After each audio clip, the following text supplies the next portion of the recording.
Let's talk about Fence Post. Okay, Fence Post is, if any of you are familiar with an internet bulletin board, they've been around for a long time. Again, it's a way to facilitate discussion around a certain issue. We've had this up now for, I want to say, a couple months. We started using it with our neighborhood associations and our neighborhood presidents and our neighborhood partnerships. And right now we've started to add it, and many of our departments or divisions have determined that they actually want to have conversations with their vendors, for example. We have a demolition project going on at McMillan Park Apartments. There's a recent RFP out to do the demolition, and the Department of Community Development asked if we could use this to take questions from the vendors who are interested in proposing on that. So again, I know the mayor continually emphasizes that what we're really interested in is a conversation. This is another example of a conversation. We have bulletin boards out here for each of the neighborhood partnerships, so the partnership chairs can speak in between meetings. They could anyway, but this makes it really easy, and they can kind of collaborate on their questions. The neighborhood associations, if they would like, can participate. We have a handful of forums that are up for the neighborhood specific ones. And the president's is open to anyone, and they're discussing issues about what to do about people who don't pay their dues and things like that. So we've opened that up to them. We've also have offered it to opening up to the county neighborhood associations also, that they can participate in Fence Post. Have you had any challenges or encountered any difficulties with moderating? Well, yes. I wouldn't say problems, but certainly the challenge is always, and one of the things that we've put together is a new set of policies about how we moderate. We want to encourage people to have a conversation, and sometimes, not always, is that always positive, right? This gives people an opportunity maybe to tell us something they haven't said in a long time, or they've wanted to. So we have a new set of policies. When we get to our Facebook page, we can actually pull that up. But our policy for moderating is, you can be negative. You can say things that you don't like about the deputy mayor, which you don't want to. But if you take the subject off on, if you change the subject, for example, and you're posting in an area, much like any thing on the internet that people do, that if we're talking about something and you take it another way, we may not moderate that up.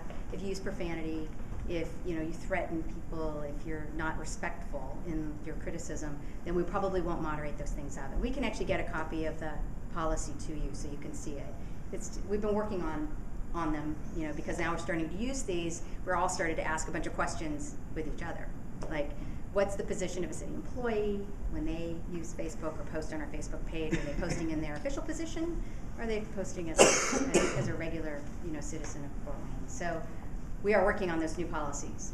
The common thing we found out is spam. People outside the city find it that the bulletin board site try to put spam on it. Right. Take off. Right. I mean, some things, we do think that these new changes, this is an economic development tool. We want people from outside the region to see us and to see how we are using technology to encourage people to, first of all, see how hip and funny and creative the people of Fort Wayne are, because they are, and to really introduce the city to the folks outside this region also. We love the people who live here. We'd also love people who don't live here to move here. So this is one of our tools to do this. This is our new front door, and we wanted to make sure that we are open to that. So while Jim uses the word spam, we're talking about real spam, like where folks really take advantage of a situation. We are really more than interested in connecting with folks who used to live here and now live somewhere else and want to kind of re-engage with us, or folks who are just interested in what we're doing. Our goal is to be a little bit cutting edge on some of the stuff that we're going to do.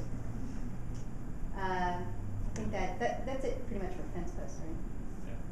Yeah. But we haven't opened it up to all the departments. You can see there's one for seniors.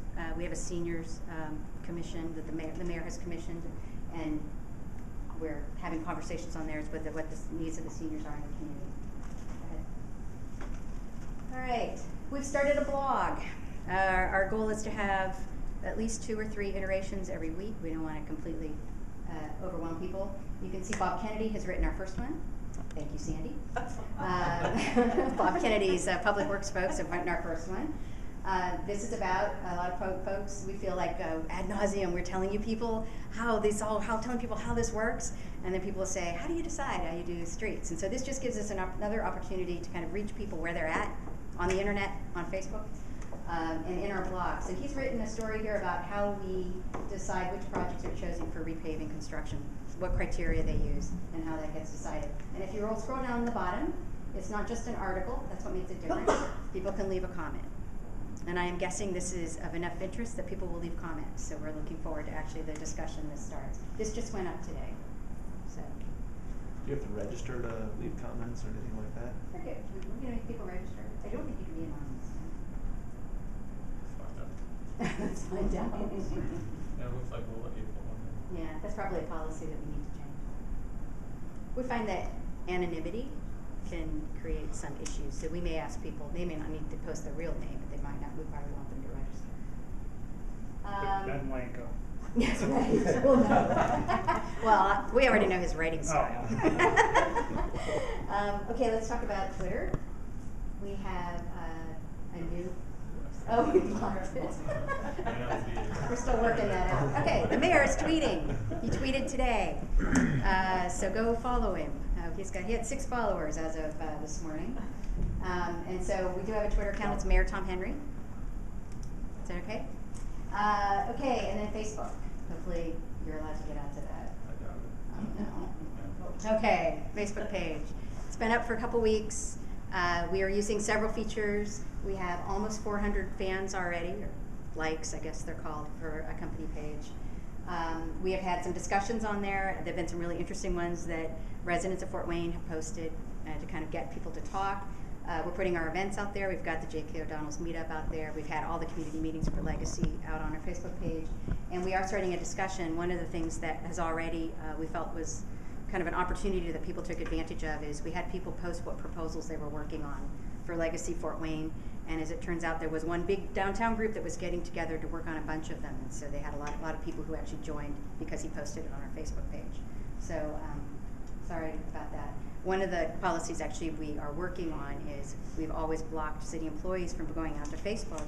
And clearly if we're using it as one of our channels, we need to reconsider that policy. So while Jim and I were able to do it upstairs, down here, he wasn't able to do it for a demo.